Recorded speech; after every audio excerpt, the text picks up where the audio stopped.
Let's learn to play Blue Bossa. This is one of my personal favourite Latin tunes, written by Kenny Dorham in the 1960s.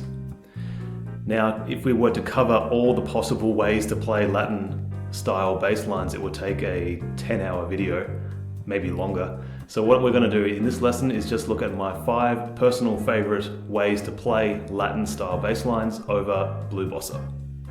All of these examples use roots and fifths for each chord, with the occasional passing note, but not much more than that.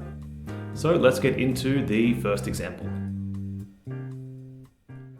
As I mentioned in the intro, all of these exercises are based around the root and fifth of each chord in the chord progression. So let's quickly take a look at all of those right now before we get into the playing. For C minor 7, the root and fifth is C and G. F minor 7, F and C. Notice for all of these chords they have the same left hand shape.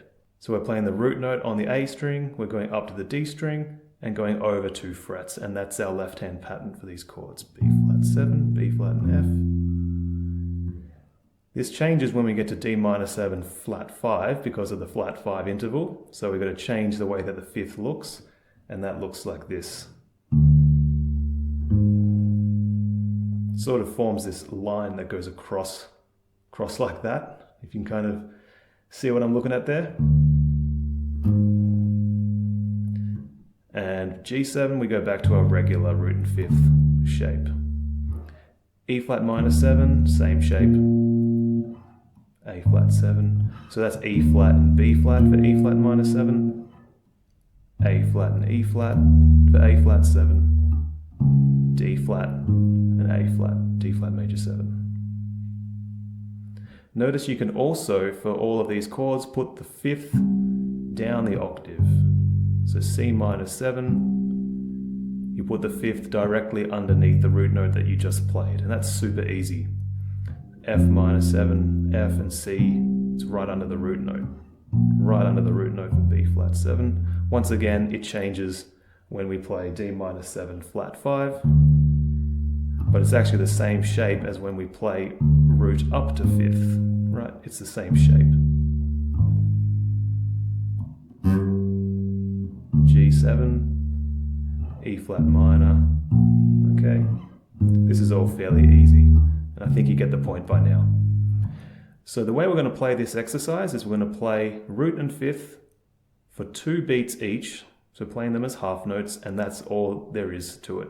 I'm spending a lot of time on this first exercise because it's very important that you become comfortable with playing Latin bass lines in the simplest way possible, because all the more complicated bass lines are based around the very simple rhythms that we're going to look at now.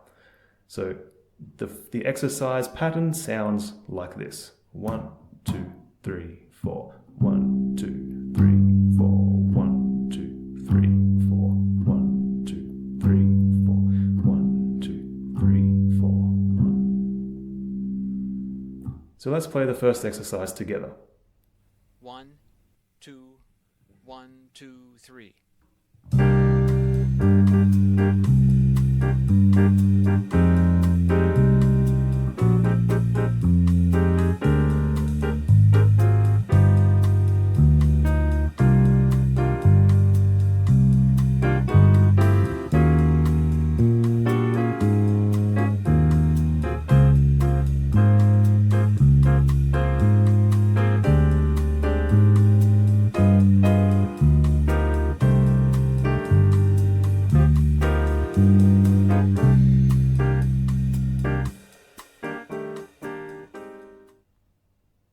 For exercise 2, it's much the same as the first exercise. We're now just putting in some rhythmic variation onto the 4th beat of each bar. So we're playing root note for 2 beats, just like we did in the first exercise, and then fifth for 1 beat, half beat rest, and playing the fifth again before going back to the root again. So the timing of that sounds like this. 1, 2, 3, 4. 1, 2, 3, 4, and 1, 2, 3, 4, and 1, 2, 3, 4, and 1. Notice how I'm leaving that rest on beat 4. This is an important point. You've got to leave that little gap because it gives the bass line some more life. 1, 2, 3, 4, and 1, 2, 3, 4, and 1. So let's play along with exercise 2 now. 1, 2, 1, 2, 3.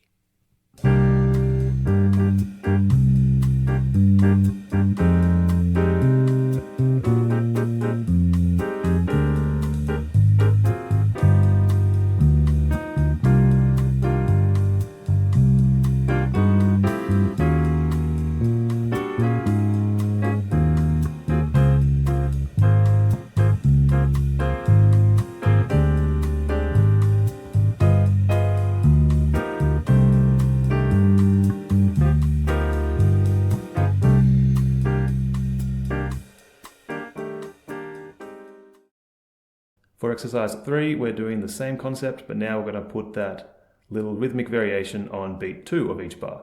So that will sound like this. 1, 2, and 3, 4, and 1, 2, and 3, 4, and 1. Once again, leaving a gap on the downbeat of beat 2 and 4 in each bar. 1, 2, 3, 4, 1, 2, 3, 4, 1. 1, 2, 1, 2, 3.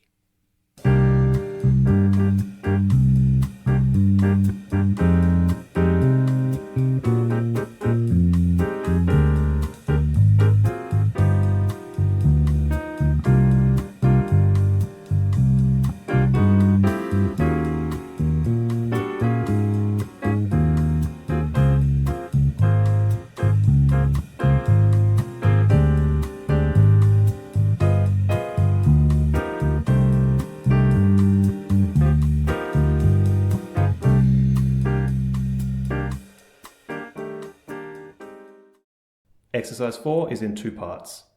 Let's look at exercise 4A. What we're doing in this exercise now is we're holding on to that fifth on the and of beat 2 into the third beat, and we call that an anticipation. So we're playing the fifth before we actually get to the third beat. We're doing the same thing for the top octave of C on the and of beat 4 leading into beat 1, and when we go back down to the fifth on the and of beat 2 in bar 2. And so this rhythmic pattern sounds like this. 1, 2, 3, 4, 1, 2, and 3, 4, and 1, 2, and 3, 4, 1, 2, and 3, 4, and 1, 2, and 3, 4. Exercise 4B is much the same, except on beat 4 in bar 2, we're changing it from a root note to a passing note leading into the next root note. So that sounds like this. 1, 2, 3, 4, 1, 2, and 3, 4, and 1, 2, and 3, 4, 1. 1, 2, 1, 2, 3.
And exercise 5 is also in 2 parts. So exercise 5A, we are combining many of the ideas we've talked about in the previous exercises into one exercise. So 5A sounds like this. 1, 2, 3, 4. 1, 2, and 3, 4, and 1, 2, and 3, 4, 1.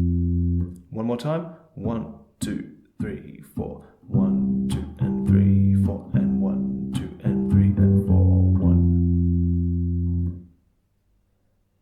Exercise 5B is almost the same as exercise 5A. We're anticipating into the third beat in bar 1, and we're also taking out the note that's on the downbeat on the third beat in bar 2.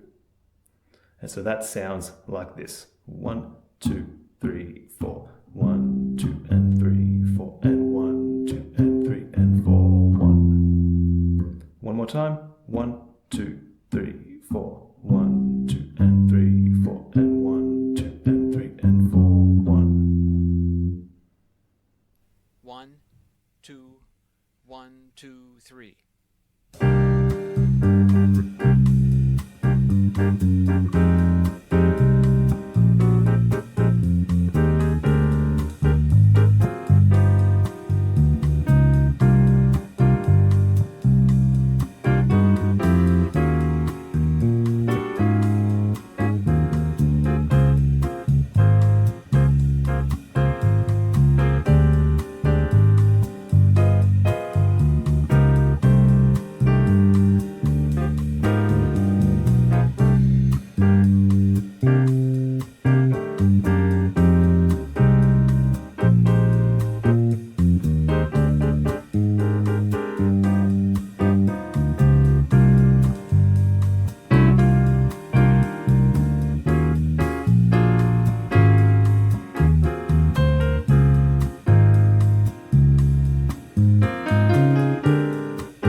As always, thank you so much for checking out this lesson. I really hope you found it useful and you can take some of the exercises away with you and add them into your own playing.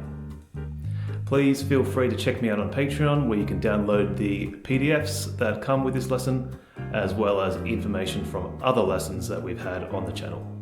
Thank you so much, and see you in the next one.